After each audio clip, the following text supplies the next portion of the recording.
Welcome, everyone, to another episode of the Fieldhouse. I'm Blake Munroe, where I'm joined by Coach Tim Buchanan, Gerry Hamilton, Carl Padilla of the Padilla Poll, and Coach Bob Shipley. And, guys, we got a lot to talk about today when it comes to the high school playoffs. But first, Carl, why don't you put a nice bow on last week for us? I appreciate that, Blake. Last week, rough week to shut out a team. In 6A, there were 0 shutouts. In 5A, just 3. In 4A, just 1. 3A had 6. 2A had 2, and the private schools had 2. Nobody scored in the 80-point realm last week. We had 2 in 6A score in the 70s, 3 in 5A score in the 70s, 1 in 4A in the 70s, 0 in 3A, 1 in 2A, and 0 in taps. Win by 50 was also a desert. 6A had 1 win by 50, 5A had 2, 4A had 0, 3A had 3, 2A had 2, and the taps people had 1. One score games, 6 in 6A, 6 in 5A, 9 in 4A, 11 in 3A, 7 in 2A, and that becomes even better in a little bit, and 4 in taps. 100-point games, only 1 in 6A, 3 in 5A, none in 4A, 2 in 3A, and 2 in 2A, and 1 in taps. So you talk about things beginning to shut down and defenses playing a little bit better. It happened last week. So the 3 Coach Buck defensive games of the week: Lake Travis beat San Antonio Brennan 13-7. Canyon Randall beat Coach Shipley's old team Burnett 24-14, and Peaster shut out Shallow Water 16-0. The Coach Shipley offensive games of the week were Edgewood beating Woodville 59-56, Elysian Fields beating Garrison 55-54 in overtime, and De Leon beating Frankston 74-46. And then we got the Colt Monroe All Heart games, and we've already mentioned Garrison and Elysian Fields. That's a 2AD1 game. And the only 1-point game out of 2AD1 was ARP 29, Dangerfield 28 in overtime. But getting to 2A Division I, Region 1, these were the 4 games in there last week. West Texas beat Holly 30-26. New Home beat Stanford 21-20. Spearman beat Anson 28-27. And Cisco beat Panhandle 21-20. All of those games were in 2A Division I, Region 1. Wow. And then another 2A Division I game decided by 1 point. Beckville beat Jewett-Leon 21-20. So there was 6 1-point games last week, 5 just in 2AD1. So pretty crazy. That's good stuff. All right, well, let's start with Class 4A, D2 here, and I'm going to put it up on the screen, and we'll have to bear with me as I navigate. There's some massive games coming up, guys. This is like super exciting times we're getting to. Yes, for sure. So Greenwood and Graham, we got Brock and Seminole, Lamarck and La Vega, West Orange, Stark, and Sealy at the top of the 4A Division II bracket here, and we'll look at the bottom here in a moment. But let's start with those 4 games. One of my first thoughts is, guys, who would have liked to see Earl Thomas tackle Eric Dickerson in high school? But that would never ever happen. West Orange, Stark, and Sealy. Carl, what is the game that most intrigues you amongst these 4? And then I'm assuming it's West Orange, Stark, and Sealy, but maybe not. 4. Oh, we're going at the bottom half of the bracket. Yeah. Without a doubt, although, Rockport, Fulton, and Cuero had a great game the first time, decided by 1 point, and they're playing for the second time going. West Orange Stark hasn't been to the 4th round in quite a while. Sealy made it last year and lost to Belleville. So, yeah, that should be a high-energy game, and, we'll see where it goes. But I also like Rockport, Fulton, and Cuero to be down to the last second game. And I'll jump over to the other side. As Carl just said, Rockport, Fulton, and Cuero, Sinton and Wimberley, Pleasant Grove and Carthage, and then Athens and Sunnyvale. I mean, tell people about Sunnyvale, Carl, because I think that's That's interesting. Are we headed for a Carthage-Athens rematch of that high-scoring game earlier in the season? I wouldn't doubt it. They're both good, but, don't count out Pleasant Grove. It's a team that Carthage knows very well and vice versa. And so we'll see. Carthage's defense has been a little weak at times this year. If Pleasant Grove can get going on them and get Carthage behind, people never know what will happen. But Carthage does have a great 1-2 punch over there in passing and running. And so we'll see. Hopefully everybody's healthy, and that'll be a great game. And that's a good point on Pleasant Grove. I mean, very talented school. They lost to Kilgore 18-6 earlier this year. The only game they've really struggled offensively. So they're gonna have to bring their best offensive game to that one. And then we'll jump. By the way, I gotta see. We could have Dat win hitting Robert Strait in the game. That would have been fun to see, but that'll never happen. Rockport, Fulton, and Cuero. How about Jordan Whittington? There's that too, Jordan Whittington. How about Robert Strait while we're on it? Heck yeah. He was a beast. Jump over to Division I here, fellas. And we're going to go Canyon, West Plains, Randall and Stephenville, Pine Tree, Alameda, Crawford, and Kilgore and Bridge City. We'll start with that part of the bracket. Coach Buck, have you seen Stephenville, or what are people ship? What do y'all know about Stephenville? I know Blake Munroe knows a lot about Stephenville too. Yeah, Blake probably knows more than anybody. I can tell you that. I don't think they'll have a problem with Canyon Randall. Yeah, I agree. Stephenville. I don't know that they'll. Yeah, I don't know that Stephenville will have a problem in the next round either. Yeah. Carl, what's the Padilla poll say for Canyon West Plains? Well, I can tell you one thing. I saw Stephenville this year, and they look incredibly good. Yeah. And they beat a very good La Vega team. But, let me look up what you're asking. Miss Kilgore will bounce Bridge City. Pine Tree, Alameda, Crawford's interesting. Crawford's very talented team that's moving up to 5A next year. And they did beat the second-place team in that district in Lindale last week. Yeah. Yeah.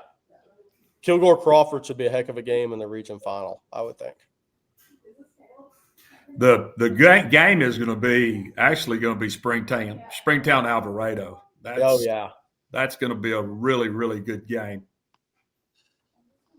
Well, while we wait on Carl to look that. Oh, go ahead, Carl. Are you talking about West Plains or Stephenville? West Plains. West Plains is favored by 18. Alvarado's favored by 2. And both Region 4 games are Davenport by 5 and Lavernia by 3. So they'll be very tight. In the other way, in Division 2, Carthage is favored by 1. Wow. Cuero's favored by 2. Wow. So tight game. Sealy by 4. And then let's look at the bottom part of that bracket. Springtown, Alvarado, as Buck just said, Salina and Decatur, Bay City and Davenport, and Lavernia and Cal Allen. Real question. Springtown or Alvarado, who comes out of that? What chance do you give them against Salina?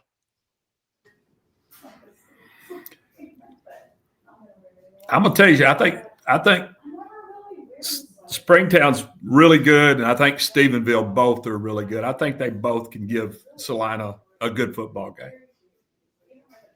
Where are you at, Carl? Whether it's in the quarters or the semis. There's no doubt. I mean, I've had Stephenville and Salina flip-flopping 1 and 2 all year, and right now Stephenville's 1 and Salina's 2. So it just depends on, I guess, in the end, who maxes out this week, who'll be number 1 again. And obviously they got to win. So. Well, we're also, Coach Shipley, we're also getting to the point in the season where one injury can change your season. Like, and that's what we're really getting down to now. Like, we're in the 3rd round of the playoffs. Everybody's really good. You're getting down to the point where I'll let you both of you guys talk about that, where one injury can change your season, essentially. Yeah, there's no doubt. We talked about that a a few weeks ago with the run in 2002 that Bandera, unlikely run that Bandera made. And it happened to their opponent, I think 3 or 4 times throughout the playoffs. They got their star hurt. One of them got hurt in pregame warmups. And so so it's you get down to that level, man. One player, if he's your bell cow, especially on offense, and your offense is built around him, it could be tough. Coach, Coach Buck, did you ever get a ball bounce your way that changed the outcome of a game in a round like this? Every state championship run we made, we had a ball bounce our way. And when we didn't make it to the state championship, I mean, a ball bounced the other way. I know in 1990 when I was consolidated with Ross Rogers, the best team we ever had was in 90. And we lost five starters in the quarterfinal round, and get beat in the semis. So it's like Bob said, you get somebody hurt, depending on how many, whether, 4A, 5A, 6A, typically if you lose somebody, you're going to lose a game typically. Yeah. I think several years, I'd be talking to Coach Buck and he's like, we haven't had our 3 best players the last 3 weeks, but we've managed to win. And so this week we'll be at 100%. And a team that should have played them closer than the last 3 weeks wound up getting blown out because they had the better personnel on the team. Yeah. Well, let's take a look at 5A Division 2. And if I can get it to come up, there we go. All right, guys. Melissa and Anna, Argyle, Walnut Grove, Brenham and Iowa Colony, and Randall and Bastrop. So I think this one's fairly easy, Carl, but I'll be wrong. I think Randall and Iowa Colony are headed for a rematch. But for those that don't know much about Walnut Grove, tell people about Walnut Grove, newer school, right? But Walnut Grove's kind of, if people see that, they're like, who is that? Well, I tell people all the time I set up Walnut Grove for their success because the first year they played an independent schedule, and I set up 8 of their 10 games, including coming to Central Catholic the last week of the season in San Antonio. So Coach Allison was really happy about that. He was going all over the place. I think he had 3 home games his first year. So it was one of those schedules that you make by the seat of your pants because you just do what's left. But they got a great squad. I mean, them and Argyle and Melissa and Anna, I mean, all those games should be deep fourth quarter games, maybe overtime games. And we'll just see in the end who wins. And I know Gerry thinks you were telling me earlier in the year that you thought Argyle would win Region 1. So, yeah. And that quarterback at Anna is an interesting player to me. He's committed to, I think, A&M Kingsville, where Coach Parr's brothers, that head coach down there. That kid's a high school winner. That kid at Anna is very interesting. But I think Melissa already beat them once this year, right, Coach or Carl? Yes, they did. And Walnut Grove beat both of them. So, Argyle's had comparably the easier schedule of the 4.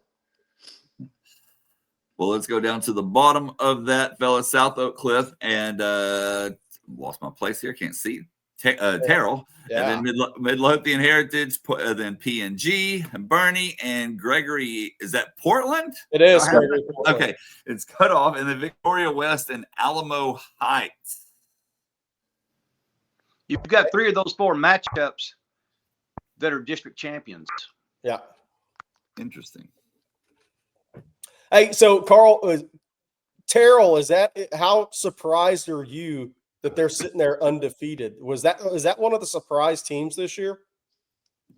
To be honest with you, the very biggest surprise team in 5A in either division is West Mesquite, but Terrell's right there. And, Terrell has the personnel and the team makeup to give SOC a heck of a game. And I know they did 2 years ago. So, we'll see how it plays out. But they are probably the biggest surprise in 5A D2. I got to tell you guys too, man, Coach Joseph, because things have changed in Katy, do you think he can get accustomed to watching his son go deeper in the playoffs every year? I mean, because like Port Neches, pretty good again.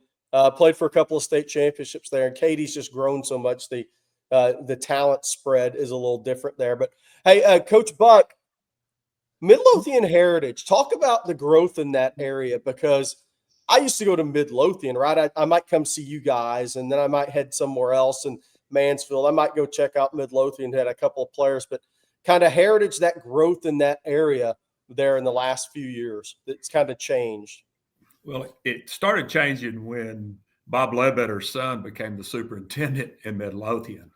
And, he put more emphasis on athletics than what I believe had been in that district for a while. And both schools, both Midlothian High and Heritage, have been much, much better. I really think that'll be a really good game between PNG and Heritage. I don't know that Heritage can beat PNG though. By the way, Bernie's quarterback, Grant Sweeney, the juniors, he's having one of the better seasons among Carl. I mean, you might have statistically tell me I'm wrong, but I've noticed him a few times this year. He's having one of the better quarterback seasons in the state of Texas, especially in big school ball. He's Grant Sweeney's thrown for about 3,400 yards, 31 touchdowns, rushed for 830, and 13 more. So, I mean, he's putting up massive numbers over at Bernie, the junior, 6'3", 195. Hey, just imagine if Coach Hendricks hadn't left Bernie. Yeah. And his son was still the quarterback. And I don't know where they would play this young man. But another great game, I think. I actually have Gregory Portland favored by 3. So we'll see what happens. I actually think Alamo Heights is the best team in that district, which includes Bernie and Victoria West, and they're all still playing. So we'll see. And hopefully the winners play in the Alamo Dome next week.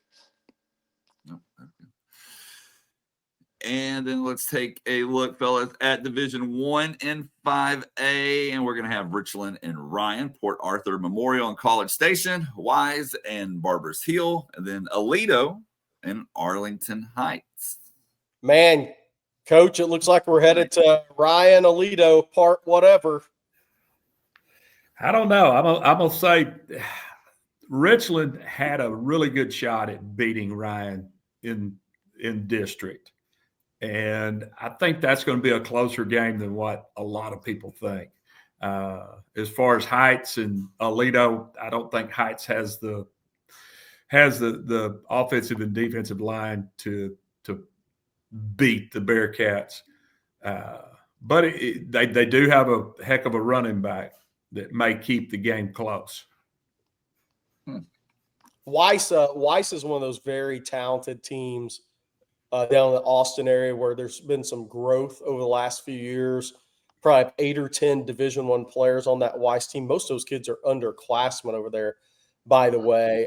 So that region, Carl, is that region really up for grabs to you, or is there a favorite? And I mean, is Port Arthur Memorial considered the favorite in that region, or is it more up for grabs? I think you could consider Port Arthur Memorial a slight favorite, but the way College Station's been playing the last 6-7 weeks, and the way Weiss finished the year beating Anderson and coming through and winning, I think all 3 of those have a great opportunity to win that region. Can't count out Barbers Hill, but on the other hand, they are the dark horse right now in that region. And by the way, Weiss and Piper are the only 2 fourth-place teams left in the 5A playoffs. So. Wow. There you go. And then we'll scroll down to the bottom here. We got Lone Star, West Mesquite, Highland Park, and Wakeland. Let's see, Smithson Valley and Piper. And then, so y'all are going to have to help me out with this one. Bernie Champion. Okay, and New Braunfels. Interesting story. Champion won last week over PSA North by 3. And if you haven't seen it, the most horrendous play by the referees was in that game. It was basically the first play of the game, and Champion threw probably about a 40-yard pass, and the ball basically went right through the receiver's hands. He was a smart young man. He saw it bounce off the turf, bounced again, and he ran after it and got it and ran into the end zone, and the referees called it a touchdown. So an SEC level call. Coach? Yes. That was an Yeah. SEC level call. Yeah. I'm not so sure it didn't go off somebody's leg, but it bounced and went right back in his hands. And so he looked up and the official was still running. And so he just took off. Obviously, no official saw that. I mean, there's no way, right? You would think not. I don't know if the rule is if you don't see them drop it, it's a catch. Yeah. So if they didn't see them drop it, I saw it happen in a state championship game. Argyle and Navasota. I'm not sure. Navasota scored a touchdown, and I'm not sure it was a touchdown. Oh boy, here it is. Here we go. I honestly, I haven't seen this. I heard about it. I haven't watched it.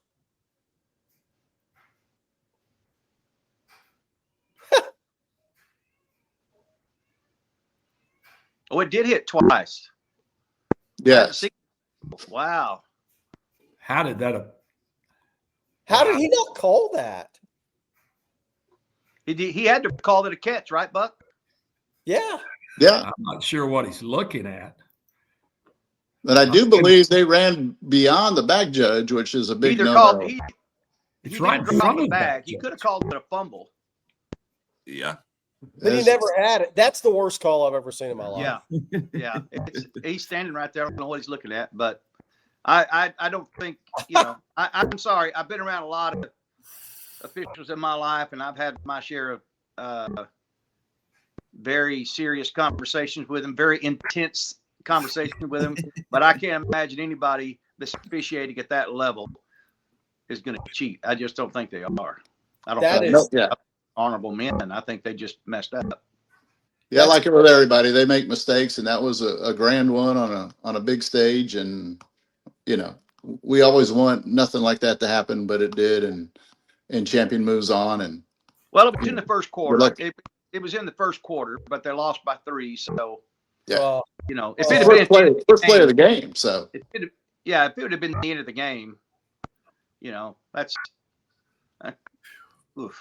That's incredible. I don't even know what to say. He missed it.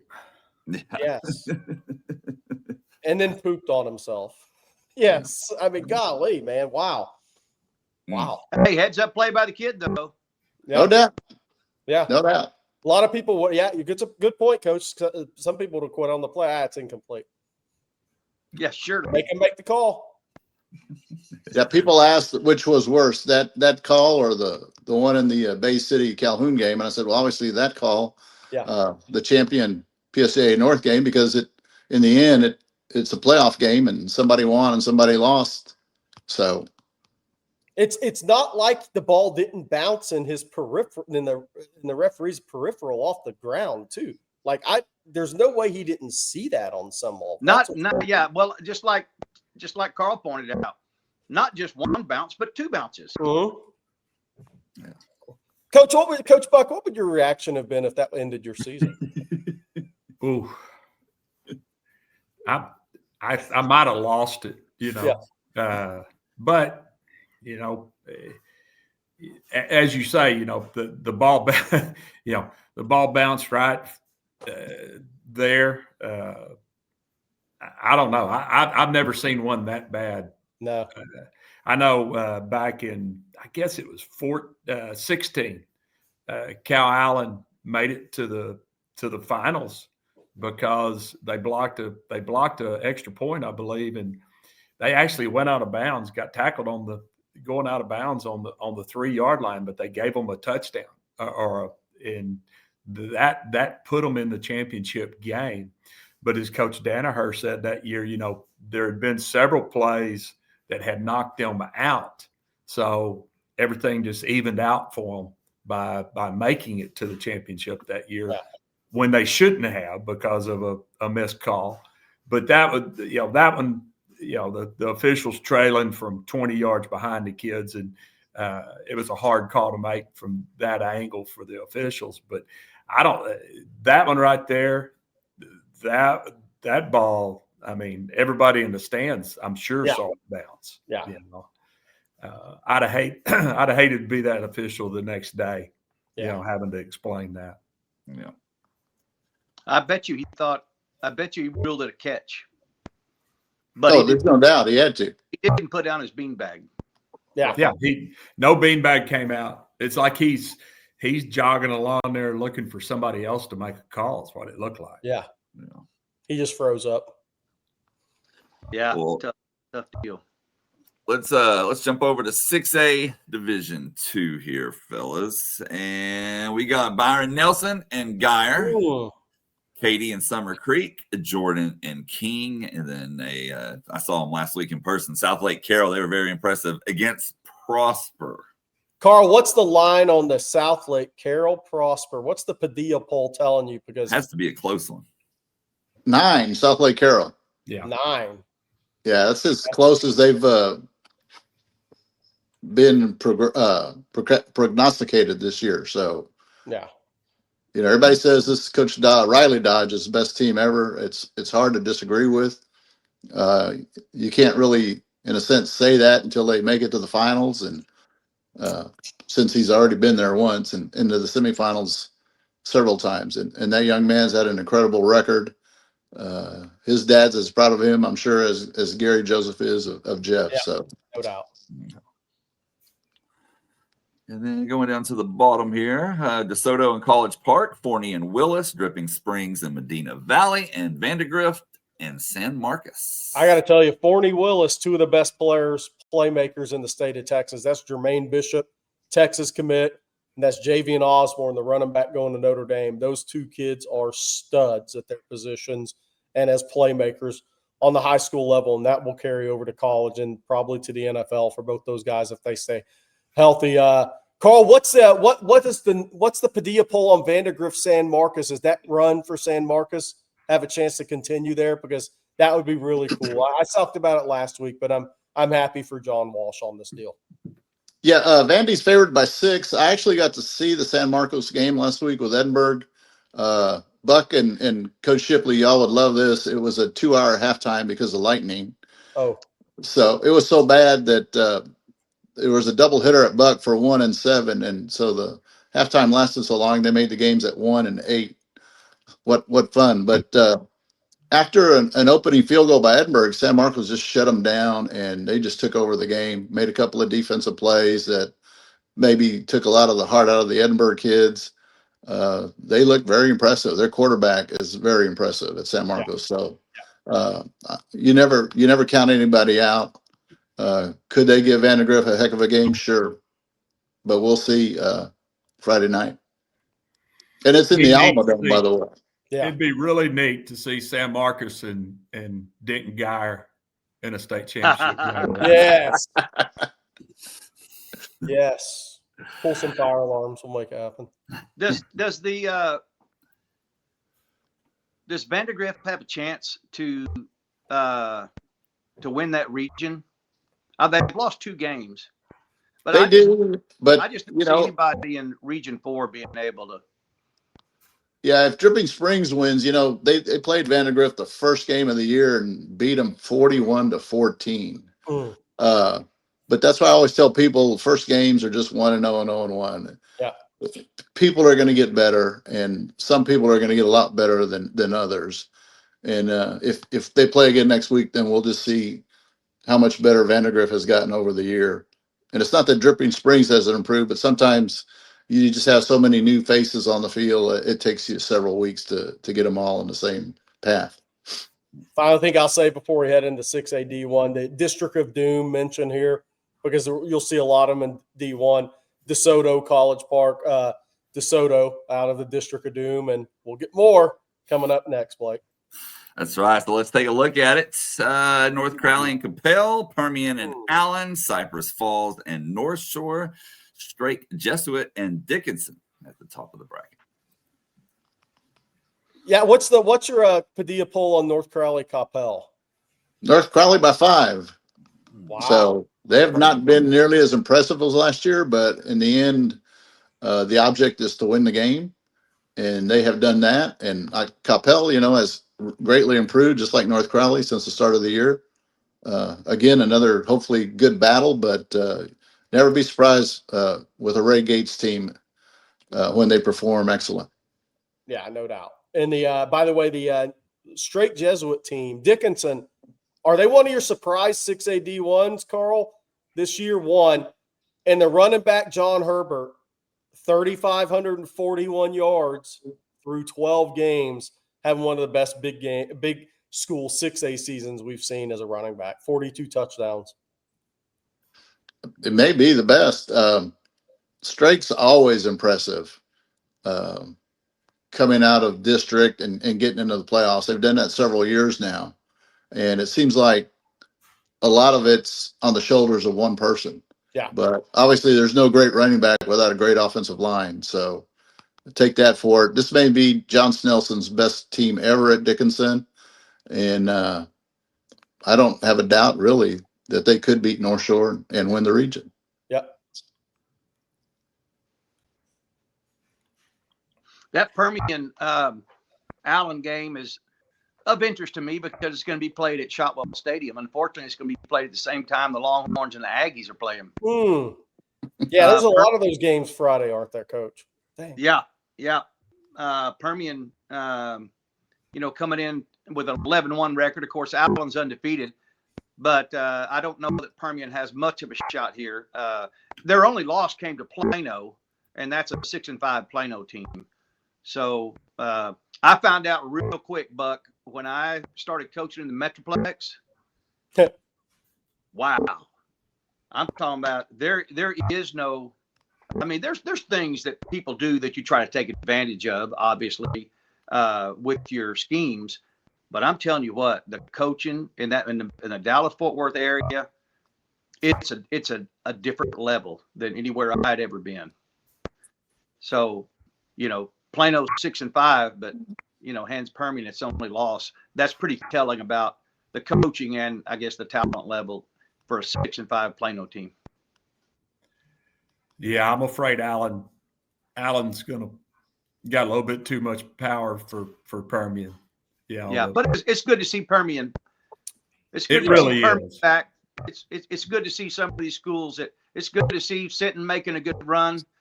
It's good to see Sealy. Some of these teams that used to be powerhouses still in the playoffs. To your point, Coach Shipley, though, that's a good win over Lake Ridge they had the week before, because Lake Ridge is definitely a more Division I talented team. So Permian beat the more talented team last week. So that's a good sign for Permian. They'll at least have beat a very talented team going into the game against Allen, even though I'm sure Carl will tell us they're a double-digit dog. 17. Oh, woo, woo. Ooh. Basically only topped by Coach Buck's old school Alito, which is favored by 24. So, yeah. All right, District of Doom time, baby, to close the show out. That's right. So we got Duncanville and Klein Collins, Waxahachie and Cy Ranch, Johnson and Steele, and Lake Travis and United. Carl, any chance for Klein Collins here?